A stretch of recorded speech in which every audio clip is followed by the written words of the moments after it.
Hello and good morning, everyone. I, Vipul Shrivastava, welcome you all to this online workshop on CA software, which is organized and managed by MacNext Club.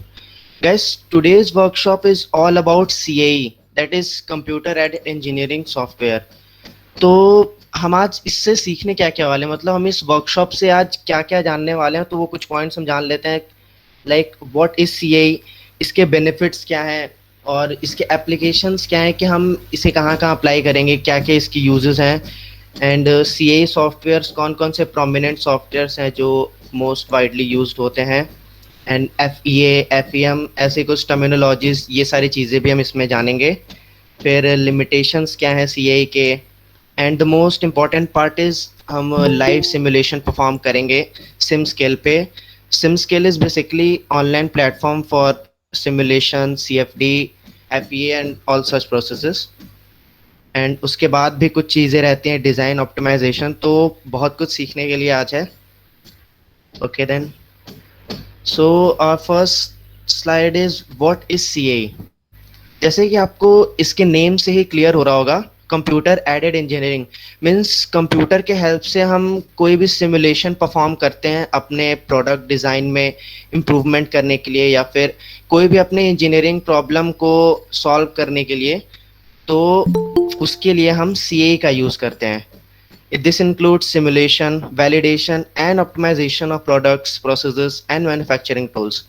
Simulation क्या होता है? Basically एक virtual environment create करना जहाँ पे हम अपने product पे रियल वर्ल्ड प्रोसेसेस अप्लाई करके चेक करते हैं कि वो क्या सस्टेन कर पाएगा, कब फ्रैक्चर होगा, and all such things. And validation क्या होता है कि अपने प्रोडक्ट पे हम कोई भी बाउंड्री कंडीशंस या फिर कोई भी लोडिंग कंडीशंस हम जब अप्लाई करके चेक करते हैं कि कितने स्ट्रेस पे, कितने स्ट्रेन या डिस्प्लेसमेंट पे अपना बॉडी फ्रैक्चर करेगा नहीं करेगा, ये सारी चीज़ें हम चेक करते हैं। And optimisation of products means product को ऑप्टिमाइज करना। वैसे इसके बारे में अभी आपको आगे और डिटेल में पता चलेगा। So the next one is benefits of CAE। पहली बात, हम CAE यूज़ ही क्यों कर रहे हैं? बिकॉज क्या होता था पहले इंडस्ट्रीज में, लोग जब अगर कोई भी प्रोटोटाइप बनाते थे प्रोडक्ट का, तो कोई टेस्टिंग करने के लिए उन्हें प्रोटोटाइप बनाना ही पड़ता था, जिसकी वजह से उन्हें बहुत ज़्यादा ही वो कॉस्टली पड़ जाता था। तो ये सारी चीज़ें कुछ उन्हें एक्सपेंसिव होती थी ज़्यादा ही। इस वजह से ये CAE सॉफ्टवेयर के हेल्प से क्या हो सकता है कि हम कोई भी टेस्टिंग या कोई भी सिमुलेशन डिज़ाइन कंप्लीट होने से पहले या फिर डिज़ाइन कंप्लीट होने के बाद हम कभी भी चेक कर सकते हैं। और इससे क्या होता है, हमारे एक तो हमारी कॉस्ट भी कम लग रही है, टाइम भी हमारा बच रहा है, एंड ये जो प्रोटोटाइप टेस्टिंग में हमें ये इतना इन्वेस्ट करना पड़ता था, इतना खर्च करना पड़ता था, वो भी हमारा काफ़ी कुछ सेव हो रहा है। तो ये सारे कुछ बेनिफिट्स हैं इसके। और एक टर्म आता है FEA, फाइनाइट एलिमेंट एनालिसिस। ये क्या है कि फाइनाइट एलिमेंट एनालिसिस एक कंप्यूटर टूल है जिसके हेल्प से हम सिमुलेशन कर पाते हैं। CAE क्या था कि कंप्यूटर का यूज़ करके हम कोई भी इंजीनियरिंग प्रोसेस परफॉर्म करते हैं, एंड FEA क्या है कि ये जो हम सिमुलेशन परफॉर्म करेंगे, इस प्रोसेस को ही हम फाइनाइट एलिमेंट एनालिसिस कहते हैं। कोई भी real world process, real world condition को हम करते हैं, उसे ही फाइनाइट एलिमेंट एनालिसिस कहते हैं। Okay, so next one is CAE applications. ये सारे कुछ रियल वर्ल्ड एप्लीकेशंस हैं इसके। लाइक हम इसका एप्लीकेशन किसी भी प्रोडक्ट के स्ट्रेस एंड डायनेमिक एनालिसिस निकालने में चेक करते हैं, या फिर उसका थर्मल एंड फ्लूइड एनालिसिस अगर करना हो कि उसमें टेम्परेचर कैसे वेरी कर रहा है, हीट फ्लो कैसे हो रहा है, काइनेमेटिक्स एंड डायनेमिक एनालिसिस करना हो किसी मैकेनिज्म का, या फिर कोई भी मैन्युफैक्चरिंग प्रोसेस का सिमुलेशन करना हो, like casting, moulding and die press forming, तो ये सारी चीज़ें भी हम CAE के हेल्प से कर पाते हैं। तो ये आप देख रहे हैं यहाँ पे ये फ्लूइड का सिमुलेशन हो रहा है। तो अभी आपको कुछ डिफरेंट डिफरेंट कलर्स दिख रहे हैं, रेड, ग्रीन, ब्लू, येलो। ये सारे कुछ होते हैं जो हम वैल्यूज़ देते हैं, उसके अलग अलग रेंज होते हैं। ये आपको अभी आगे और डिटेल में क्लियर होगा, तो ये धीरे धीरे सारी चीज़ें आपको क्लियर होती जाएंगी आगे।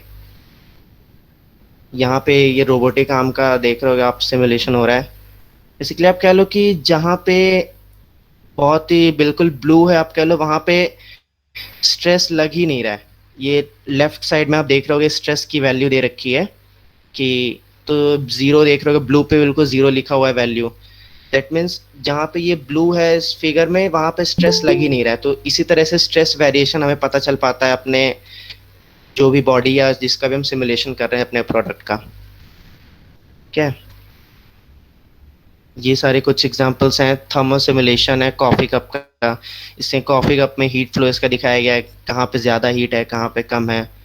एंड ये अपने कार है, ये रियल वर्ल्ड एप्लीकेशंस इसके हैं। लाइक जो अभी मैंने बताया कि इंडस्ट्रीज में जो ये लोग जो प्रोटोटाइप टेस्टिंग करते हैं, तो उसमें ये सारे टेस्टिंग करने में उन्हें बहुत ज़्यादा ही खर्च करना पड़ता है। तो अभी वो उतना कॉस्ट इनका कैसे बच रहा है कि ये सॉफ्टवेयर की हेल्प से ये सारी चीज़ें ये कंप्यूटर में ही कर पा रहे हैं।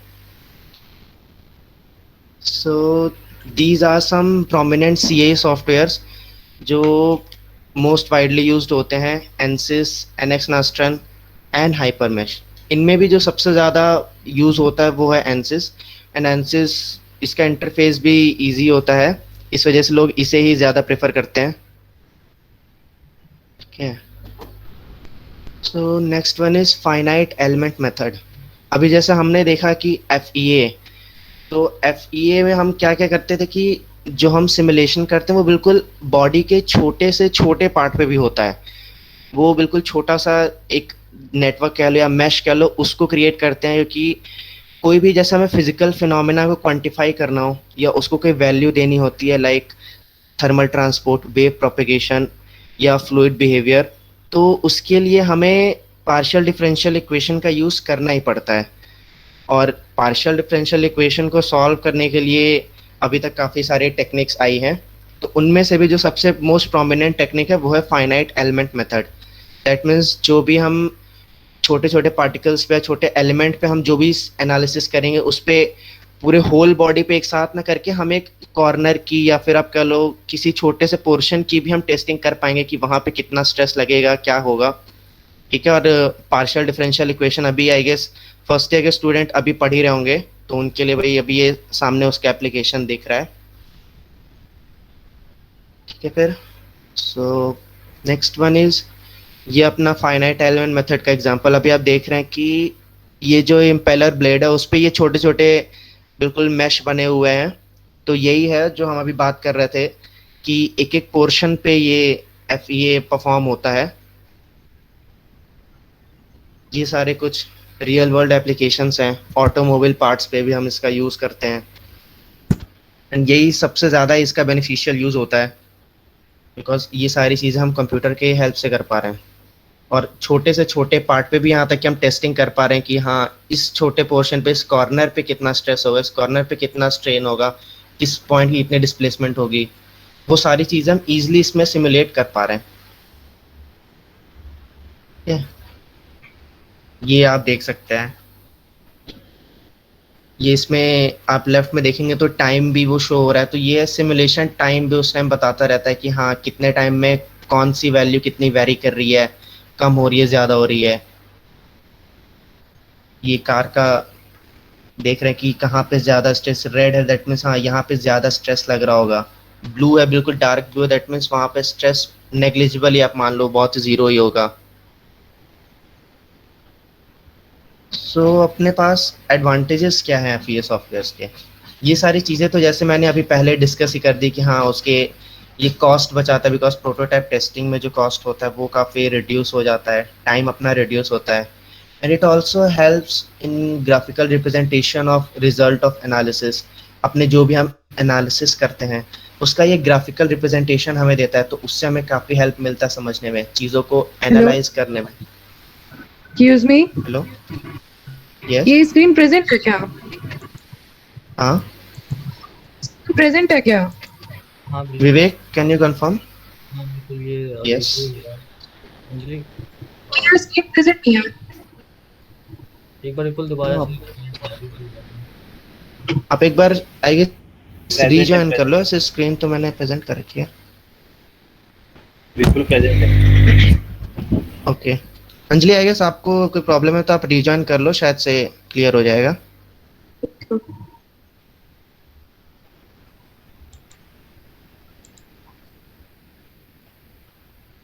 और किसी को भी ऐसे कोई प्रॉब्लम आ रही है तो आप चैट बॉक्स में एक बार बता दिया करना। या किसी को कोई डाउट हो या कुछ भी हो तो आप चैट बॉक्स में लिख सकते हो।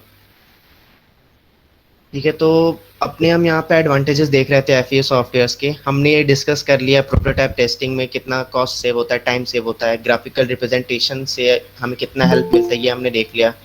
फिर क्या है कि variables such as stress and temperature can be measured at any desired point of model. ये तो जैसे मैंने बताया कि हाँ, आप कोई भी मॉडल बना रहे हो, जैसे वो मॉडल कंप्लीट होने से पहले या कंप्लीट होने के बाद भी हम उसमें कोई भी टेस्टिंग कभी भी वेरी करके चेक कर सकते हैं। हाँ, टेम्परेचर कितना फ्लो हो रहा है, फिर कहाँ पे हीट फ्लो ज़्यादा है, कम है, या फिर स्ट्रेस कहाँ पे ज़्यादा है, कम लग रहा है, कितने स्ट्रेस पे ये फ्रैक्चर करेगा अपना बॉडी, कितने पे सस्टेन कर पाएगा। ये सारी चीज़ें हम कभी भी किसी भी डिज़ाइन पॉइंट ऑफ व्यू पे हम कर पाते हैं। And it helps optimise a design. Optimise means कि डिज़ाइन को एक डिज़ायरेबल फॉर्म में चाहिए होता हमें, कि अपना फैक्टर ऑफ सेफ्टी भी कम ना हो और हम कुछ चीज़ें भी उसमें से कुछ मटेरियल रिमूव कर ले या फिर उसे और बेटर कर पाएँ। वैसे ये अभी आपको आगे और डिटेल में भी पता चलेगा, इस पे एक ब्रॉड टॉपिक हम डिस्कस करने वाले हैं आगे। Next one is it helps you create more reliable, high quality and competitive design. Obvious है, अगर हम किसी चीज़ की टेस्टिंग डिज़ाइन कंप्लीट होने से पहले या उसके बाद ही कर ले रहे हैं तो वो ज़्यादा हमारे लिए हाई क्वालिटी प्रोड्यूस करेगा और अच्छा डिज़ाइन हमें मिल पाएगा, क्योंकि हमने सब कुछ पहले ही टेस्टिंग कर रखी है। ठीक है, ये देख रहे हैं एफई की, अभी ये कार की देख रहे हैं कि ऐसे टेस्टिंग होती है कि कई बार होता है कि कार की रियल टेस्टिंग ऐसे ही की जाती है, जैसे बार बार दीवार में या फिर किसी हार्ड ऑब्जेक्ट से इसे क्रैश करवाया जाता है, फिर चेक किया जाता है कहाँ पे कितना ये स्ट्रेस आ रहा है, कितना फ्लूइड फ्लो हो रहा है। तो ये सारी चीज़ें हम इजीली अभी सीए सॉफ्टवेयर के हेल्प से कर पाते हैं। ये देख रहे हैं प्लेन में ये है, फ्लूइड फ्लो का वेरिएशन दिखा रहा है, कहाँ पे कितने ज़्यादा एयर फ्लो हो रहा है, कहाँ पे कितना स्ट्रेस लग रहा है। ठीक है, अभी लिमिटेशंस भी हैं, बिकॉज जिसके कुछ बेनिफिट्स होते हैं तो कुछ ना कुछ तो उसके लिमिटेशंस होते ही हैं। तो ऐसे ज़्यादा कुछ इसके लिमिटेशन है नहीं, बट ये कुछ चीज़ें हैं कि ये थोड़ा ये पैकेज कॉस्टली पड़ता है हमें। तो एक ये इसकी लिमिटेशन होगी, लाइक, और ये हमें एग्जैक्ट सोल्यूशन नहीं देता। एग्जैक्ट सोल्यूशन मीन्स ये हमें सोल्यूशन देता है बट उसे कैसे करेक्ट करना है ये नहीं बताता। ये हमें खुद से ही करना पड़ता है, खुद से ही चेक करना पड़ता है कि हम इसे कैसे करेक्ट कर पाएँ, इसको हम कैसे इम्प्रूव कर पाएँ। तो वो सारी चीज़ें ये नहीं बता पाता, ये सिर्फ सोल्यूशन दे दिया, आपका एक रिजल्ट क्या है सिमुलेशन का, कि कहाँ पे क्या स्ट्रेस, कहाँ पे क्या फ्लूइड है। ठीक है, तो ये सारी चीज़ें हमें मिलती हैं, तो करेक्शन भी हमें खुद से ही करना पड़ता है, तो ये इसकी एक लिमिटेशन है। एंड ये सॉफ्टवेयर से कुछ रन करने के लिए हमें ज़्यादा हार्ड डिस्क, रैम और टाइम की भी रिक्वायरमेंट पड़ती है। अगर हमें एक बेटर रिजल्ट चाहिए और बेटर वे में अगर हमें परफॉर्म करना है तो उसके लिए हमें ज़्यादा हार्ड डिस्क स्पेस की और रैम की ज़रूरत पड़ती है। ओके, जैसे अगर आपको कोई भी कहीं पे भी किसी में डाउट आए तो आप चैट बॉक्स में लिख दिया करना। Okay, so now my fellow mate Vivek will continue. Heat transfer. So select करना है आपको static, basically static structural analysis हम कर रहे हैं, गेट सिमुलेशन। सो ये हमारे पास में इंटरफेस है एंड क्या बोलते हैं सिम स्केल का। ठीक है, देन हमारे पास में आता है ज्योमेट्री। ज्योमेट्री हम इंपोर्ट कर चुके हैं, ये इंपोर्ट कर लिया है हमने। देन आता है हमारे पास में मॉडल एलिमेंट टेक्नोलॉजी। बेसिकली ये हमारे पास में इसको एज इट इज रन करना है स्टैंडर्ड। देन हमारे पास सॉरी आता है मॉडल। अब हमारे पास में यहाँ से स्टार्ट होता है कि हम मॉडल की बेसिकली हम चाहते हैं हमारा जो एनवायरनमेंट है, वर्चुअल एनवायरनमेंट, वो क्रिएट हो जाए। तो उसके लिए क्या करना है, हमें ग्रेविटी डालनी है 9.8 मीटर पर सेकंड स्क्वायर। देन इसकी डायरेक्शन -1 कर देना। ओके, राइट क्लिक करना है। तो इसके हमारे पास में ग्रेविटी अप्लाई हो गया। देन आता है हमारे पास मटेरियल। मटेरियल इसको हमारे पास बहुत सारे ऐसे मटेरियल अवेलेबल हैं, लेकिन अभी हम के लिए हम क्या करेंगे, इस पर स्टील अप्लाई कर देते हैं। सी जो पहले बताया था कि हम इसके अंदर मटेरियल प्रॉपर्टीज को डालते हैं, मैकेनिकल प्रॉपर्टीज उनकी, जैसे Young's modulus, Poisson's ratio, density apply कर देंगे। हमारे पास ये कहता है कि असाइन द वॉल्यूम। अगर आपके पास मल्टीपल बॉडीज होती तो उस केस में आप डिफरेंट मटेरियल को डिफरेंट मटेरियल असाइन कर सकते थे, लेकिन अब हमारे पास सिंगल बॉडी है तो हमने उसको सिलेक्ट कर लिया है और उसको असाइन कर देते हैं राइट क्लिक करके। ओके, देन हमारे पास में आता है boundary conditions. Boundary conditions basically क्या है कि आप उसमें कितना फोर्स लग रहा है, कौन सा पार्ट फिक्स्ड है या फिर सपोर्ट, इस पे फिक्स सपोर्ट लगाया हमने तो वो अप्लाई करेंगे। वो सिलेक्ट करना है यहाँ पर और इस फेस को सिलेक्ट कर लेना है। देन इसमें जो वैल्यू डालनी है यहाँ पर आप देख सकते हो कि डाउनवर्ड डायरेक्शन जो है हमारे पास में वाई एक्सिस के लिए हो जाएगा।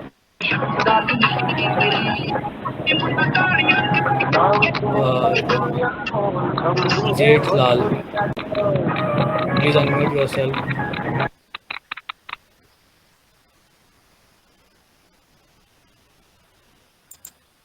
ओके, सो 5 यहाँ पर हम डालेंगे -540 न्यूटन।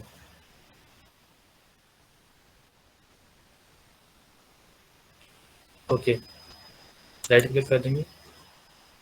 देन हमारे पास में आएगा अगेन, क्योंकि ये साइकिल का फ्रेम है, बाईसाइकिल का फ्रेम है, तो हमें और भी फोर्सेस अप्लाई करने पड़ेंगे जहाँ पे लगते हैं। Hello sir, hello. हाँ जी, वो फोर्सेस मतलब फेस कौन सा असाइन करना है? एक मिनट में दिखा देता हूँ। ओके, अच्छा, इसको डिलीट कर देते हैं। एक मिनट, डिलीट कर देता हूँ।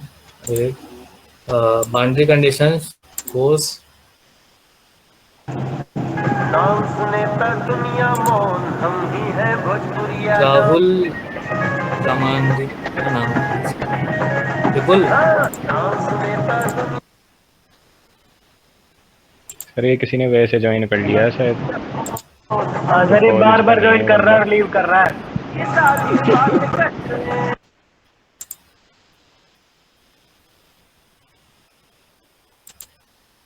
बिल्कुल, एक बार देखना, अगर कोई ऐसा ज्वाइन करता है तो उसको रिमूव कर देना, ठीक है।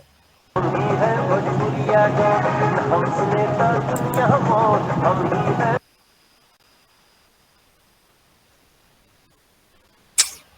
कौन है ये राहुल?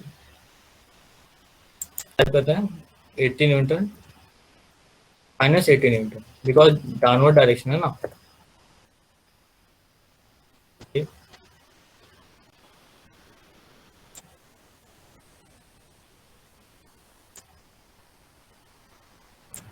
ग्रेविटी हमने -1 हमने z डायरेक्शन में डाली थी। नहीं, वाई डायरेक्शन में करा था। यहाँ पर आप देख सकते हो ना, ये जो डायरेक्शंस हैं ये डाउनवर्ड की तरफ ये वाला -y,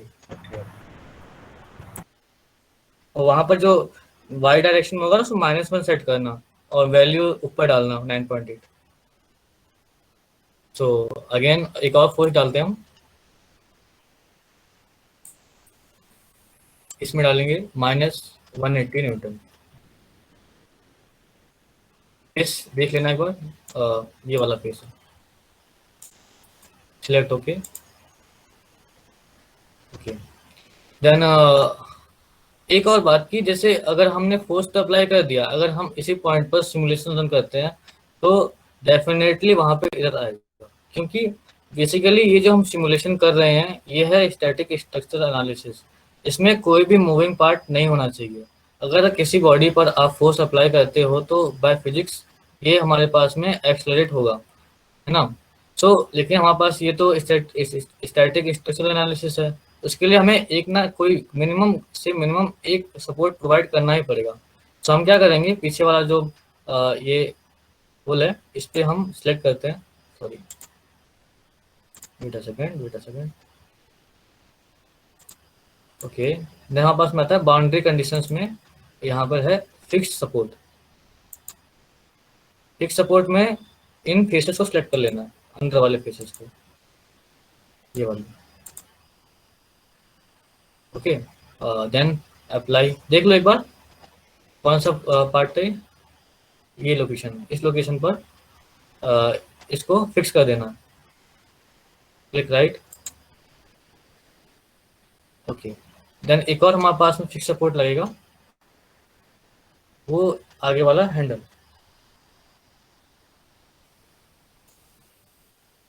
फिक्स सपोर्ट।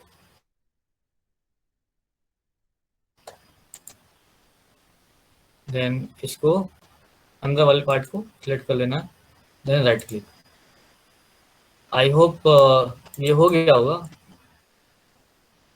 इसका हो गया, हैंड रेस कर लेना यहाँ तक।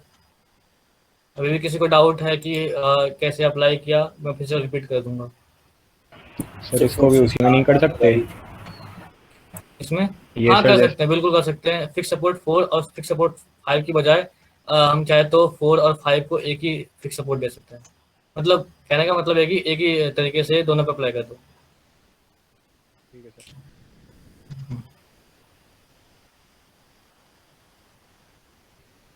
किसी को और डाउट है, अभी प्रॉब्लम आ रही है, फिर वो अभी पीछे चल रहा है तो बता दो।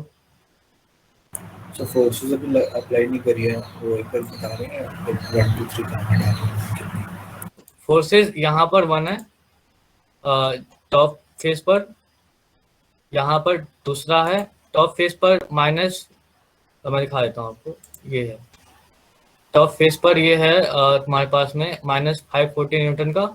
देन सेकंड फोर्स जो है हमारे पास वो ये वाला फेस है, इस पे लग रहा है माइनस का 18 न्यूटन। देन फोर्स थर्ड है हमारे पास में ये वाला, ये जो है ये लोकेशन, इसमें है तुम्हारे पास -180 न्यूटन का। ओके, देन फिक्स सपोर्ट बताया था अभी, ये जो पीछे होल है बेसिकली सपोर्ट प्रोवाइड किया गया उधर, ये देखो इस लोकेशन पर और इस हैंडल के लोकेशन पर, इन दोनों पर एक एक फिक्स सपोर्ट लगा रखे हैं। Click right. आई होप हो जाना चाहिए अब तो। ओके, किसी और को डाउट है, आगे बढ़े। चेक कर रहे हैं तुम। ओके, हमारे पास न्यूमेरिक्स और ये सिमुलेशन कंट्रोल, ये दोनों चीज़ें जो हैं वो सॉल्वर के लिए हैं। इसको अभी एज इट इज रहने देना, ठीक है। इसके बाद हमारे पास में आता है मैश कंट्रोल। मैशिंग करना है हमको, ठीक है। अब मैशिंग के लिए हमारे पास कुछ ऑप्शंस हैं, लाइक साइजिंग कितना छोटा कितना बड़ा करना है उसको। ये क्या करेगा कि ये ऑटोमेटिक का मतलब है कि ये जितना बड़ा इसके पास पार्ट है उस हिसाब से ये स्केल करके जो एलिमेंट साइज है वो डिसाइड कर लेगा। देन हमारे पास फाइननेस कोर्स एंड फाइन, ठीक है। कोर्स का मतलब होता है कि लार्ज साइज, एंड फाइन मतलब होता है लेस मोर स्मॉलर साइज, ठीक है। और जितना फाइन करोगे उतना ज़्यादा ये रैम कंज्यूम करेगा या फिर टाइम लेगा हमारे सिमुलेशन को रन होने में, लेकिन उतना ही एक्यूरेट रिजल्ट आएगा। अगर किसी को पता हो तो एक्सप्लेन कर सकता है कि ऐसा क्यों, कि हम फाइन इंक्रीज कर रहे हैं तो हमारे पास सिमुलेशन रिजल्ट्स अच्छे आ रहे हैं। एनीवन?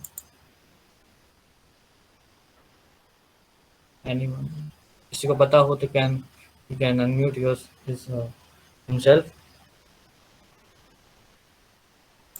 क्वेश्चन था कि फाइन जो मैश का साइज डिक्रीज करने से हमारे पास रिजल्ट ज़्यादा एक्यूरेट आ गए, ऐसा क्यों?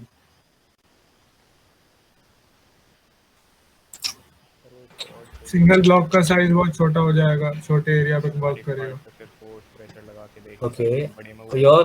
लगा देगा।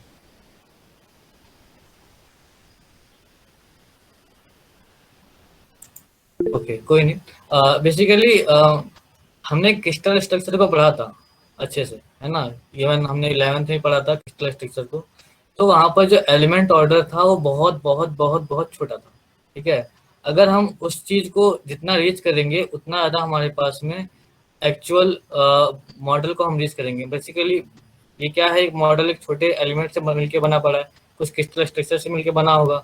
सो अगर हम उसको रीच कर पाते हैं तो उतना ही हमारे पास एक्यूरेट रिजल्ट आएगा, क्योंकि अगर हमने उस स्ट्रक्चर पर जितने भी एनालिसिस कर लिया और उनको समअप कर दिया तो बेसिकली एक्यूरेसी को रीच करता है। देन हमारे पास अगर हम कोर्स करते हैं, कोर्स का मतलब क्या हुआ कि बड़े पार्टिकल एग्जिस्ट करते हैं, नहीं करते ना, इसलिए हमारे पास में second order element basically higher result के लिए होता है। बेसिकली आप क्या करते हो, इसके अंदर नंबर ऑफ नोट्स वगैरह बढ़ा देते हो, इसकी वजह से क्या होगा कि रिजल्ट्स और एक्यूरेट आएंगे, बट टाइम और लगेगा। Then click generate. सो यहाँ पर टाइम लगेगा, अब वो डिपेंड करता है आपके नेटवर्क स्पीड पर और आपके कंप्यूटर पे कि आप कितनी जल्दी आपका ये मैशिंग हो जाता है। सो हम अभी मूव करेंगे अपने स्लाइड्स पर।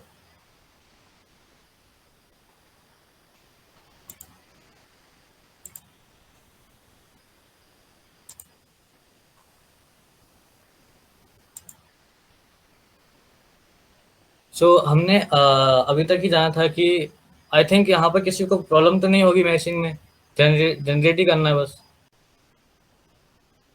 It's okay. सर इसमें अभी कुछ हमें वैल्यू तो नहीं डालनी थी? नहीं कोई वैल्यू नहीं डालनी, बस जैसा है एज इट इज छोड़ देंगे। फोर्स के बाद हमने जस्ट मैश करना है, उसके बाद बीच में हाँ, ऐसा कुछ नहीं है बीच में। फोर्स का फिक्स सपोर्ट जरूर डालना, फिक्स सपोर्ट नहीं डालोगे तो इधर आएगा। हाँ फिक्स सपोर्ट है।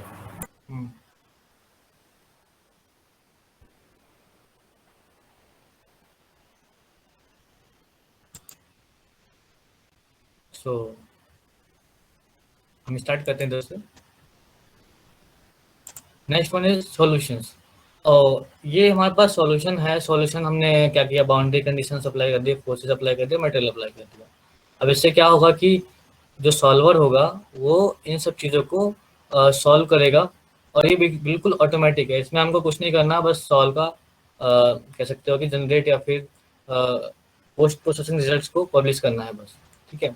FE software generate element matrix compute, ये हमारे पास में ये प्रोसेस है, कैसे वर्क कर रहा है कि ये एलिमेंट मैट्रिक्स पर हर एक मैट्रिक्स पर मतलब हर एक एलिमेंट पर वर्क कर रहा है, ठीक है। उससे जो क्वेश्चंस बन रही हैं उनको सॉल्व कर रहा है, देन उसको हमारे पास में पब्लिश करेगा रिजल्ट्स को। ये सब कुछ पोस्ट प्रोसेसिंग में आता है। Post processing processor the result of data, ठीक है। बेसिकली आपने क्या किया कि प्री प्रोसेसिंग वैल्यू डाल दी, देन सॉल्वर सॉल्व किया, देन पोस्ट प्रोसेसर मतलब कि आपने रिजल्ट पब्लिश कर दिया, okay. Then output can be expressed from FEA software are. हमारे पास आउटपुट कैसे रिप्रेजेंट होंगे, बेसिकली हम अपने इस सिमुलेशन सॉफ्टवेयर सिमुलेशन से करना क्या चाहते हैं कि हमारे पास में जो स्ट्रेस है, स्ट्रेन है, रिएक्शन फोर्सेस है, डिस्प्लेसमेंट है, वो पता चल जाए। इससे हमारे पास फायदा क्या होगा, फायदा ये होगा कि सपोज एक जगह पर स्ट्रेस कंसंट्रेशन ज़्यादा है तो वहाँ पर हम उस डिज़ाइन को ऑप्टिमाइज कर पाएंगे, या फिर वहाँ पर स्ट्रेन ज़्यादा हो रहा है तो उसी हिसाब से अपनी जो इंजीनियरिंग नॉलेज है उससे उसको क्या करेंगे, ये जो पार्ट है उसको चेंज करने की कोशिश करेंगे ताकि हमारे पास वो स्ट्रेस वहाँ पर हट जाए और स्ट्रेन वगैरह कम हो। डिस्प्लेसमेंट का मतलब होता है कि वो एक्चुअल पोजीशन से कितना डिस्प्लेस हुआ है, ठीक है। रिएक्शन फोर्सेस आपको पता होगा कि रिएक्शन फोर्सेस क्या होती हैं, ओके। सो आई थिंक यहाँ तक तो सबको समझ में आ चुका होगा, ओके। हम अपने मैशिंग से मूव करते हैं।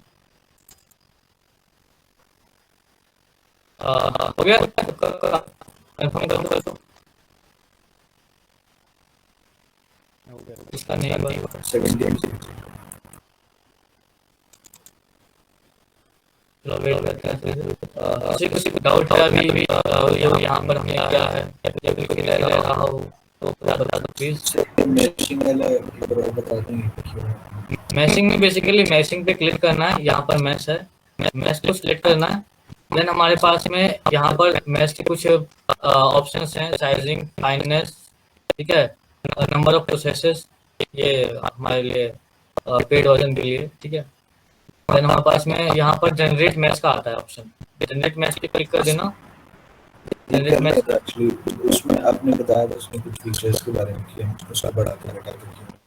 अच्छा, फाइननेस मतलब जितना आप एलिमेंट साइज करोगे उतना ज़्यादा आप एक्यूरेसी को यूज करोगे, प्लस में उतना टाइम लगेगा उतना ज़्यादा कह सकते हो कि टाइम तो लगेगा, उतना ज़्यादा आपके सीपीयू भी रैम भी यूज़ होती है उसके अंदर। अगर आपके पास थोड़ा सा कम अच्छे प्रोसेसर का नहीं है सीपीयू या फिर कह सकते हो कि पीसी, वो फिर मे बी बहुत टाइम लेगी। तो ज़्यादा फाइन रिजल्ट हमारा जितना ज़्यादा प्रोसेस होगा। अच्छा, फाइन रिजल्ट इसलिए आते हैं बेसिकली एक्चुअल जो क्रिस्टल स्ट्रक्चर में क्या है, एक्चुअल जो साइज ऑफ एलिमेंट होता है बहुत छोटा होता है। अगर हम उस चीज को रीच कर रहे हैं कि वो उस लेवल का स्ट्रक्चर बनाने की कोशिश कर रहे हैं, तो हमारे पास उतने कह सकते हो कि उतना एक्चुअल वर्ल्ड को हम रीच करते हैं। ठीक है, मतलब कि कह सकते हो कि हमने जिस इस मॉडल में एक्चुअल एलिमेंट्स तैयार करें जो कि हमारे क्रिस्टल स्ट्रक्चर के साइज के हैं, तो उससे क्या होगा कि रिजल्ट्स ज़्यादा एक्यूरेट आएंगे। सपोज हमने क्या किया कि इसको कोर्स साइज कर दिया, कोर्स साइज से क्या होगा कि एलिमेंट्स बड़े हो जाएंगे, लेकिन एक्चुअल प्रैक्टिस में क्या ऐसा होता है कि इतने बड़े एलिमेंट होते हैं? नहीं होता ना। तो जो इसके रिजल्ट्स होंगे वो तो फिर काफ़ी ज़्यादा डेविएट कर जाएंगे हमारे एक्चुअल रिजल्ट से। देन आपने यहाँ पर सिमुलेशन परफॉर्म कर लिया और पता चलता है कि एक्चुअल टाइम पर हमारे पास जो स्ट्रेस थी या फिर स्ट्रेन वगैरह था वो डिफरेंट आ गया, तो ये चीज़ सही नहीं है ना, समझिए। देन राइट क्लिक कर देना यहाँ पर। आई होप हो गया होगा, किसी का रहता बता दो। हो गया ना? हाँ, ओके। देन आता है सिमुलेशन रन। इसके अंदर ना बहुत वैसे ऑप्शंस हैं, लेकिन हम इसको परफॉर्म नहीं कर रहे। रिफाइनमेंट का मतलब होता है कि जैसे सपोज हम चाहते हैं कि इस पूरे बॉडी पर हम फोर्सेस लगा रहे हैं, ठीक है, लेकिन हम चाहते हैं कि मुझे एक पर्टिकुलर लोकेशन का क्या हो कि यहाँ पर स्ट्रेस वैल्यू बिल्कुल एक्यूरेट मिले, तो हम करते हैं वहाँ पर मैश रिफाइनमेंट। मैश रिफाइनमेंट में क्या होता है, पर्टिकुलर लोकेशन पर हम मैश का साइज रिड्यूस कर देते हैं।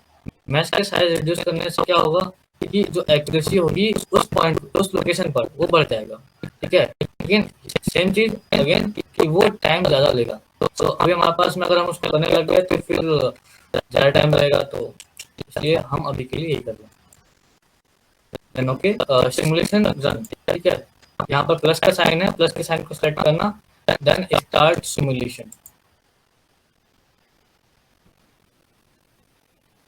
ओके, आई थिंक सबने स्टार्ट कर दिया होगा, इसका भी टाइम लगेगा थोड़ा सा। प्लीज लेट मी कंफर्म, आप मुझे कंफर्म कर दो।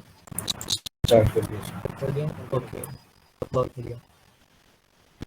सो moving on to the next slide,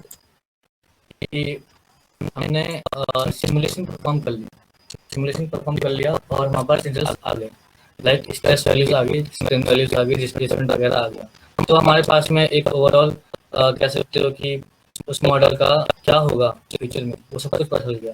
तो पता चलने से क्या होगा, अभी हमने एक और बात किया था कि एफईए का एक लिमिटेशन है। लिमिटेशन ये है कि एफईए हमको रिजल्ट देता है, ठीक है, ना कि उसके रेमेडीज देता है, ठीक है।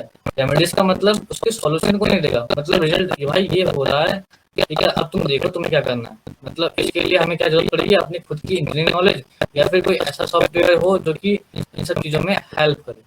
तो आता है next point, design optimisation. Design optimisation मतलब कि आपने सीआई की हेल्प से उस डिजाइन को ऑप्टिमाइज करना है। तो इसके लिए हमारे पास मेथड आते हैं।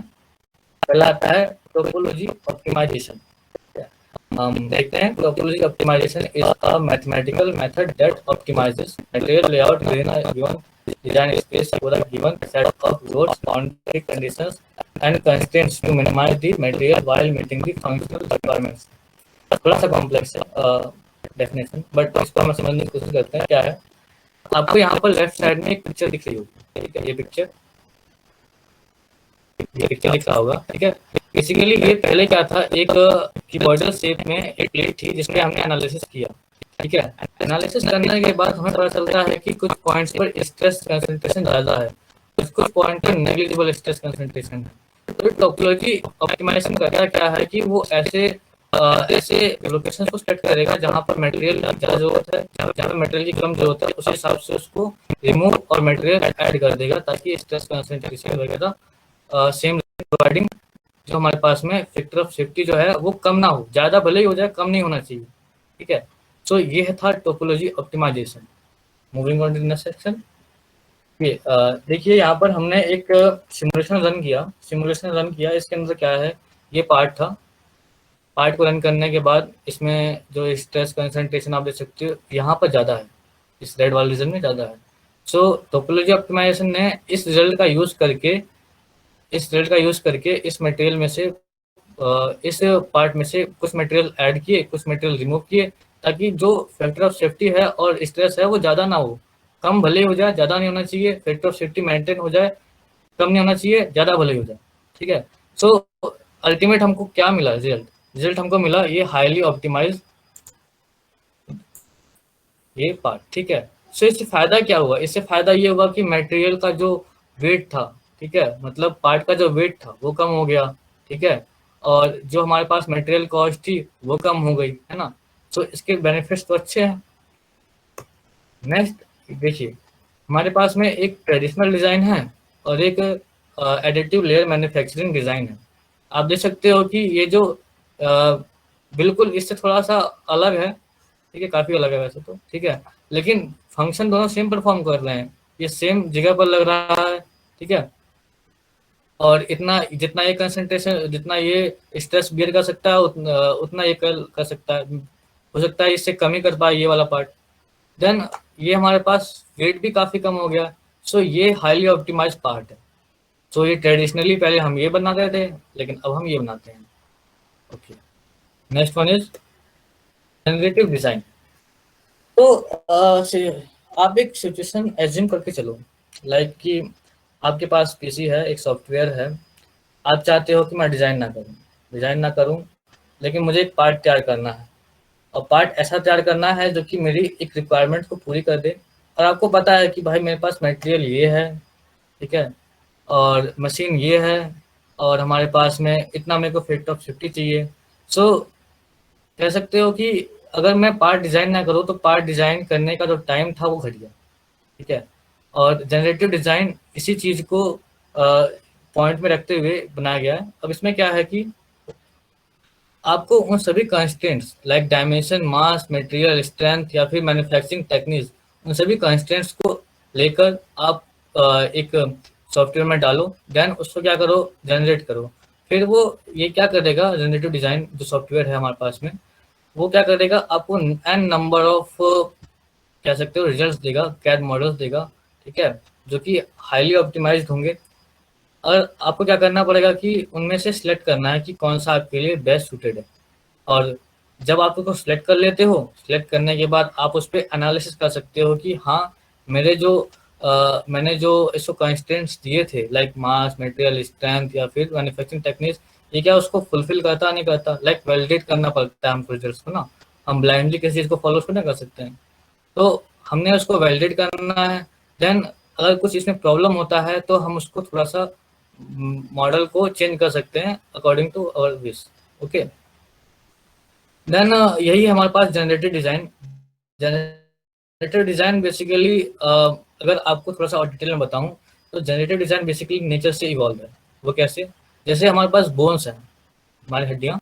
ठीक है, तो हमारे पास क्या है, बोन्स हैं। बोन्स में हमारे पास देखो कि वो उसका जो स्ट्रक्चर है वो काफ़ी डिफरेंट है। वो किसी ह्यूमन ने नहीं बनाया, वो नेचर ने बनाया है, ऑटोमेटिक डेवलप हुआ है। कुछ बाउंड्री कंडीशंस की वजह से अपने आप ही डेवलप हो गया है। उसके पास सपोज एक पहलवान है, पहलवान क्या करता है कि रोज वेट लिफ्टिंग करता है, तो उसके जो मसल्स हैं वो बोले तो जो उसका बोन है वो हिसाब से ढल जाता है। ठीक है, सो इसी कॉन्सेप्ट का यूज़ करके जनरेटिव डिज़ाइन बनाया गया था। पहले ये मेडिकल फील्ड में यूज़ होता था, उसके बाद हमारे पास एरोस्पेस जो है उसमें यूज़ होने लगा। देन हमारे पास इसको देखते हुए, क्योंकि चीज़ें जब अच्छी बनती हैं तो फिर उसके बाद उसका यूज़ होना तो पक्का ही है, तो उसके बाद हमारे पास में ये इंडस्ट्रीज में भी यूज़ होना स्टार्ट हो गया। ठीक है, सेम कि हमारे पास ये लाइट वेट डिज़ाइन करता है। ओके, और हमारे पास हंड्रेड्स ऑफ ऑप्शंस होते हैं सिलेक्ट करने के लिए। टाइम को रिड्यूस करता है। Moving to this next slide. ठीक, एक पार्ट है हमारे पास में, देखो पार्ट तो सेम लग रहा है। देखो कितने हो, जिसमें सब में एक 2 3 4 5 होल हैं। ठीक है, और एक बड़ा होल है, मतलब 4 होल्स हैं और एक बिग होल है। सो सब में तो सब कुछ सेम ही है, लेकिन इसमें पढ़ोगे तो क्या है, मास का डिफरेंट है, इसका डिफरेंट है, इसका डिफरेंट है। सबका डिफरेंट मास आ रहा है, सेक्टर ऑफ 50 जो है वो सबका 1 है, ठीक है। डिफरेंट मैन्युफैक्चरिंग टेक्निक्स है, 2 axis 3 axis milling, additive manufacturing, 2 axis 3 axis milling. So different type की मैन्युफैक्चरिंग है। अब आपको जो पसंद आए वो आप चूज करिए और उसको फिर अपने उसको फिर अपना कैड मॉडल जो आपको ऑप्टिमाइज करना होगा उसको करिए, देन आप उसको यूज कर सकते हो मैन्युफैक्चर करवाने के बाद। That's okay. नेक्स्ट है हमारे पास में ये ये हमारे पास एक मॉडल है जो कि जनरेटिव डिजाइन से बना है। अगर आप इसको अपने आप से बनाने की कोशिश करते हो तो इसमें काफ़ी ज़्यादा टाइम लग जाएगा, टाइम भी लगेगा, प्लस में ये चीज़ें आप अचीव नहीं कर पाते हो। करने की भी कोशिश करते हो तो बहुत ज़्यादा टाइम लगेगा और आपका कह सकते हो कि अगर आपको एक चीज़ पहले ही आसानी से मिल जाती है तो इसमें आप टाइम वेस्ट क्यों करो, ठीक है। अब एक क्वेश्चन आता है कि ऐसे जो पार्ट्स होते हैं, एक क्वेश्चन है आप सभी के लिए, ऐसे जो पार्ट्स हैं हमने बोल तो दिया कि ये पार्ट्स ऐसे डिजाइन होगा तो हमारे पास में क्या होगा कि ये हाईली ऑप्टिमाइज्ड होगा, लेकिन ऐसे पार्ट्स मैन्युफैक्चर कैसे करेंगे? किसी के पास इसका आंसर है तो he can comment, he or she can comment. Using 3D printing. Absolutely, बिल्कुल सही। ऐसे पार्ट्स जो है हमारे पास में 3D प्रिंटर से हम प्रिंट करवा सकते हैं। इसीलिए इसी वजह से क्या है कि जो 3D प्रिंटर है वो इंडस्ट्री में काफ़ी तेज़ी से ग्रो कर रहा है, इसी वजह से। क्योंकि हम जो ट्रेडिशनल मॉडल तैयार करते थे वो जो है 3D प्रिंटर की हेल्प से तो बन जाएगा पूरा, ठीक है, लेकिन कन्वेंशनल मशीन की हेल्प से बनता था वो सामान, ठीक है। लेकिन जो हम ऑप्टिमाइज बना रहे हैं वो कन्वेंशनल मशीन के हिसाब से नहीं बन सकता। लाइक आप मिलिंग ऑपरेशन से, टर्निंग ऑपरेशन से या फिर लेथ मशीन से आप ये जो ऑप्टिमाइज पार्ट है इसको नहीं बना सकते। सो एक और क्वेश्चन है हमारे पास में, क्या कि टोपोलॉजी ऑप्टिमाइजेशन और जनरेटिव डिजाइन में अंतर क्या हुआ फिर? मतलब टोपोलॉजी भी कुछ ऐसा रिजल्ट देता है और हमारे पास में ये जो है जनरेटिव डिजाइन भी ऐसा रिजल्ट दे रहा है, तो what is the major difference between them?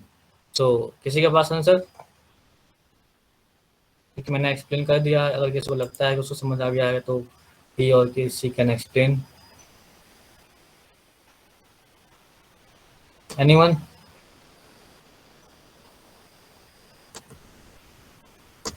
Nobody? Okay. Topology design basically conventional from हम लोग मैन्युफैक्चर करते हैं, रिजनरेटिव में हम लोग चलो ठीक है, ओके, सही है आंसर, लगभग ठीक है। बट अभी देखते हैं एग्जैक्ट क्या है। बेसिकली टोपोलॉजी ऑप्टिमाइजेशन और जनरेटिव डिजाइन में फर्क क्या है? टोपोलॉजी ऑप्टिमाइजेशन में हमने क्या किया, कैड मॉडल डिजाइन किया, कैड मॉडल डिजाइन करने के बाद सीए किया, देन इसको ऑप्टिमाइज किया। लेकिन जनरेटिव डिजाइन जो है वो ऑप्टिमाइजेशन पहले ही कर देता है। मतलब आपने क्या किया, कैड मॉडल बनाया ही नहीं और आपने उस डिजाइन को प्रोड्यूस किया जो कि पहले से हाईली ऑप्टिमाइज्ड है, ठीक है, और वो आपकी ऑप्टिमाइजेशन को पहले रीच कर चुका है। आपको डिफरेंट नंबर ऑफ पार्ट्स आपको मिल गए, इसको आप सेलेक्ट कर सकते हो, ठीक है। और टोपोलॉजी ऑप्टिमाइजेशन बेसिकली क्या हुआ कि आपने मटेरियल रिमूवल प्रोसीजर अप्लाई किया, कि आपको जहाँ ज़रूरत थी आपने वहीं मटेरियल हटा दिया, मतलब ये सिस्टम करता है, और जहाँ आपको ज़्यादा नेसेसरी था वहाँ पे आपने मटेरियल ऐड कर दिया। सो बेसिकली जनरेटिव डिज़ाइन जो है वो एआई बेस्ड होता है, क्लाउड बेस्ड होता है हमारे पास में ये, और कुछ ऐसे हैं सॉफ्टवेयर जैसे एक साइमन है, साइमन ऑफलाइन भी कर देता है, मतलब ऑफलाइन भी आप कनेक्ट कर सकते हो, उसको बना सकते हो, ठीक है।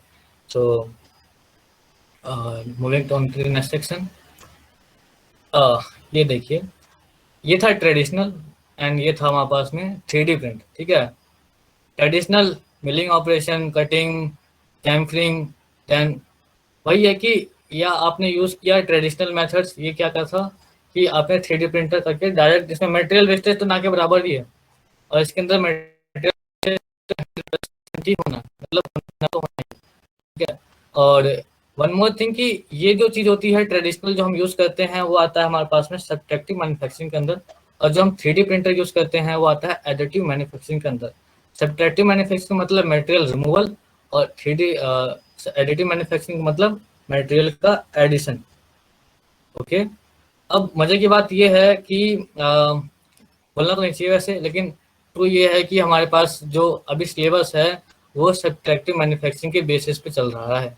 ठीक है, मतलब आपको अभी भी मिलिंग मशीन, लेथ मशीन पे ही वर्क करना पड़ रहा है, और आपको एडिटिव मैन्युफैक्चरिंग के जो हमारे सिलेबस में नहीं है, दूर दूर तक नहीं है। 3D प्रिंटिंग आप वैसे आ चुका है, बट वो यूज़ के लिए है, आपके सिलेबस में नहीं है। तो इसे क्या कहें कि ये सही सही तो नहीं है, क्योंकि हमारे पास फ्यूचर जो है वो हमारे सिलेबस में आना चाहिए, हमारे एकेडमिक्स में आना चाहिए था। तो हम मूव करते हैं, हमने सिमुलेशन रन किया था लास्ट टाइम। सिमुलेशन वाले पार्ट में आपके जो मॉडल है उसके ऊपर में टेस्लेटेड सरफेस आ रहा था, तो मेरे मॉडल में ऐसा टेस्लेटेड सरफेस नहीं था उसका। मतलब तो आपके जो मॉडल था उसमें वो सरफेस के ऊपर टेस्लेटेड था, लेकिन मतलब ऐसे कुछ मैट्रिक्स टाइप में कुछ हाँ, लाइंस बनी थी ना। अरे लाइंस बनी। वो जो है वो मैसी है। ठीक है, मैं दिखा देता हूँ तुमको, 1 मिनट रुको, मैं बताता हूँ। पोस्ट प्रोसेस रिजल्ट्स में क्लिक करना है, राइट क्लिक करना है। ठीक है, आ जाओ, हो गया, दैट्स गुड, बहुत सही बहुत सही। ओके, राइट क्लिक करना है।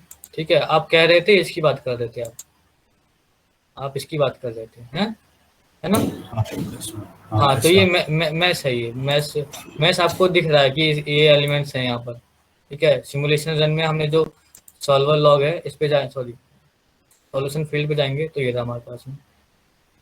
ठीक है, सो अब यहाँ पर रिजल्ट्स को पढ़ना कैसे, यहाँ पर आप देख सकते हो, यहाँ पर कलर्स हैं। ठीक है, कलर्स की फॉर्म में रिजल्ट्स है।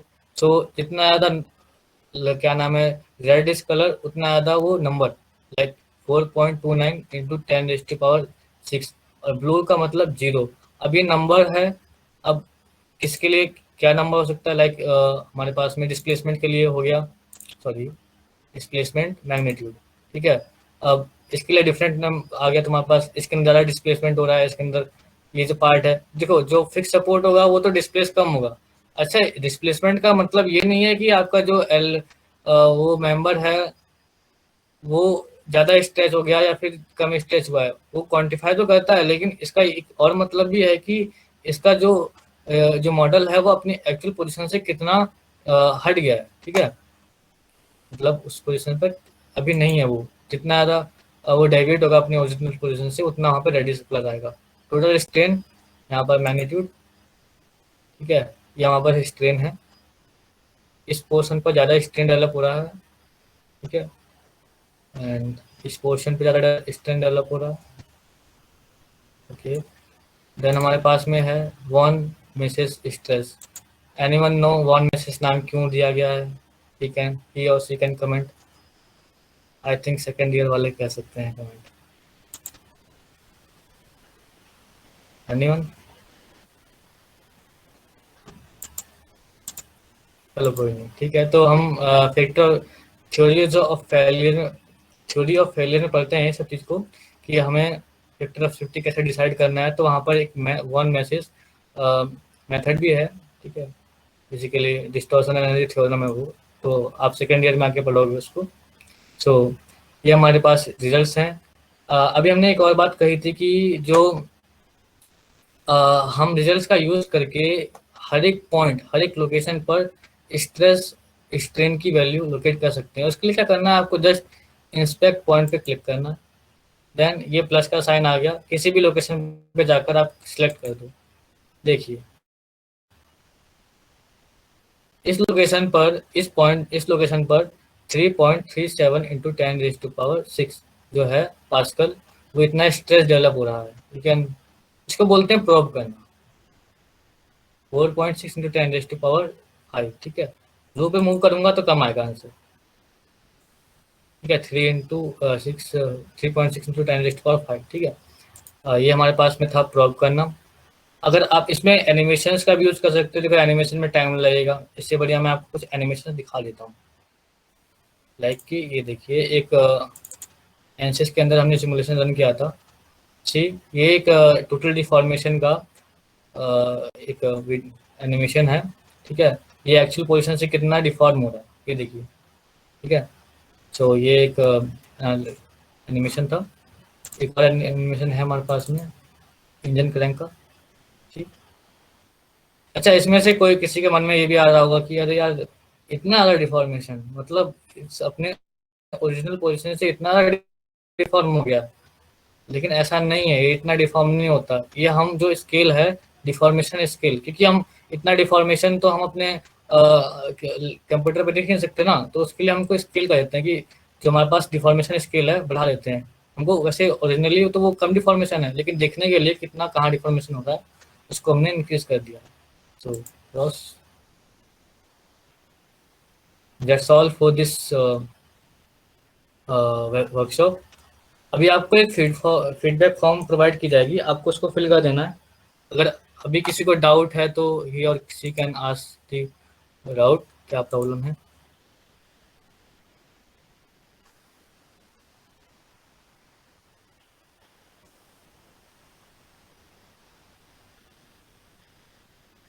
सो आई थिंक सबका यहाँ तक हो चुका है ना। हेलो हेलो हेलो, यहाँ तक आ गया।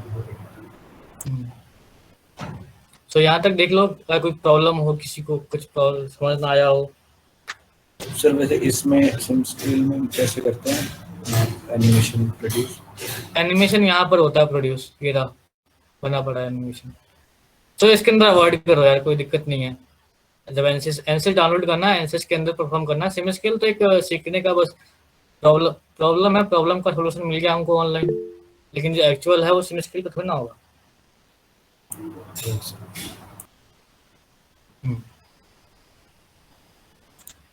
सर एनसिस का भी वर्कशॉप? हाँ, वो बिल्कुल करवाएंगे, लेकिन ऑफलाइन होता या फिर तुम्हारे पास सॉफ्टवेयर होता तो बिल्कुल करवाते। अब हर किसी के पास सॉफ्टवेयर नहीं है। 20 GB का एनसिस है, 70 GB का शायद से। अब डाउनलोड करना, इंस्टॉल करना और फिर कंफर्म करना कि हाँ सबके पास है, मे भी ना हो तो प्रॉब्लम में हो सकता है। वैसे तो एनसिस भी करवाते हैं बट ऑनलाइन के लिए अभी यही चल रहा है।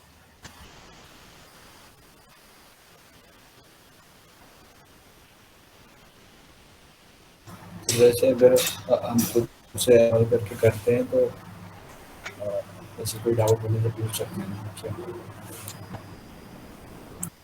मतलब क्या? लाइक अगर हम एनसिस इंस्टॉल करके चीज़ें अपनी खुद से करते हैं और कहीं दिक्कत आती है तो आपको अप्रोच कर सकते हैं।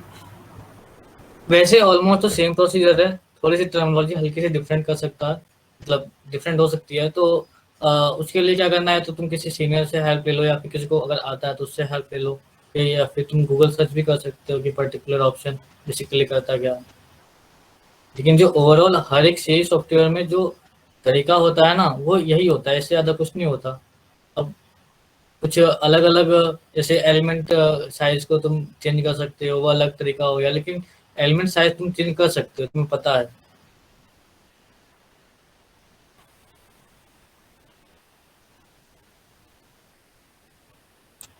किसी को कुछ डाउट?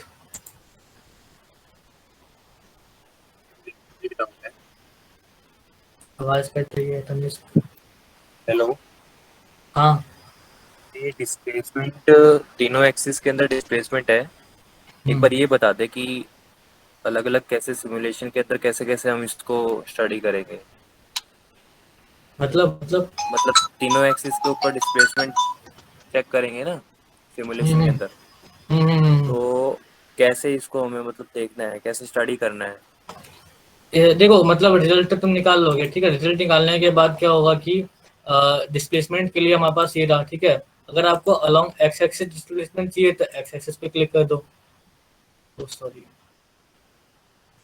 वर्क कर रहा है, एक मिनट, आ गया, ठीक है। ये एक्स एक्सिस का डिस्प्लेसमेंट है, मतलब ये एक्स एक्सिस से कितना ये डिस्प्लेस्ड हुआ है, ठीक है। मतलब रेड वाला पोर्शन है वो ज्यादा डिस्प्लेस हो रहा है। बिल्कुल बिल्कुल बिल्कुल बिल्कुल। देखो मैग्नीट्यूड यहाँ पे बता दो, एक मिनट को, मैग्नीट्यूड, ठीक है। बेसिकली रेड का मतलब क्या हुआ कि देखो नीचे आपको दिख रहा होगा सभी को कि ये बेसिकली जितना ज़्यादा रेडिस उतनी ज़्यादा वैल्यू, ठीक है, जितना कम रेडिस जितना ब्लूअर देन उतना ज़्यादा ये आपके पास कम वैल्यूज। किस चीज़ की वैल्यू? इस चीज़ की डिस्प्लेसमेंट मैग्नीट्यूड। अगर आप स्ट्रेस चेक कर रहे हो तो वो स्ट्रेस के लिए हो गया, लाइक वॉन मैसेज स्ट्रेस। यहाँ पे देख सकते हो कि जो ये रेडिस पोर्शन है, ये वाला पोर्शन, ठीक है, ये जो है ये ज़्यादा रेडियस है, इसका मतलब है कि इस पर ज़्यादा स्ट्रेस कंसंट्रेशन हो रहा है, और जो ब्लूअर वाला है वहाँ पर कंसंट्रेशन जो है स्ट्रेस का वो कम है। मतलब सब कुछ आपको यहाँ से मिलता है, आप प्रोब कर सकते हो, कोई भी वैल्यू निकालनी हो, डिस्प्लेसमेंट की निकालनी हो, किसी के डायरेक्शन को अलग निकालनी है तो आप कर सकते हो।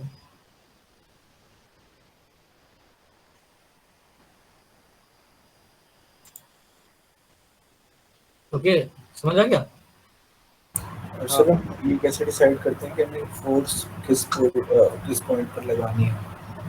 वो तो तुम लाइक कि कैसे समझाऊं तुम्हें, सपोज कि तुम इम्पैक्ट टेस्ट कर रहे हो, ठीक है, फ्रंट इम्पैक्ट टेस्ट कर रहे हो, तुम्हें पता है कि फोर्स कहाँ से आएगा, है ना, या फिर तुम चेयर पे बैठे हो तो तुम्हें पता है कि जो फोर्स है वो नीचे लगने वाला है, ठीक है, इस चेयर के फेस पे लगने वाला है। देन अगर आप साइकिल चला रहे हो तो आपको पता है कि यहाँ पर सपोर्ट कौन सा कहाँ पे लगाना है, अगर स्टैटिक स्ट्रक्चरल एनालिसिस कर रहे हो तब उसकी बात कर रहा हूँ, ठीक है। लाइक कि अगर आपने एक कह सकते हो कि सपोज कि आपने फ्लूइड फ्लो स्टडी कर रहे हो तो प्रेशर किस फेस पे लगेगा, थिन प्रेशर वेसल की स्टडी कर रहे हो तो प्रेशर किस फेस पे लगेगा, अंदर वाली फेस पे तो लगेगा, है ना। ये सब चीजें तो वैसे खुद पता चल जाता है, मतलब ये जैसे जैसे हम स्टडी करते हैं ना वैसे वैसे पता चल जाता है, ठीक है। यस, डाउट क्लियर हुआ? यस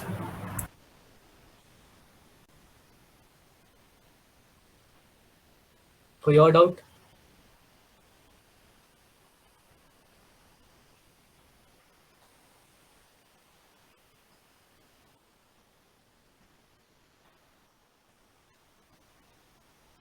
तो आई थिंक कोई डाउट नहीं है।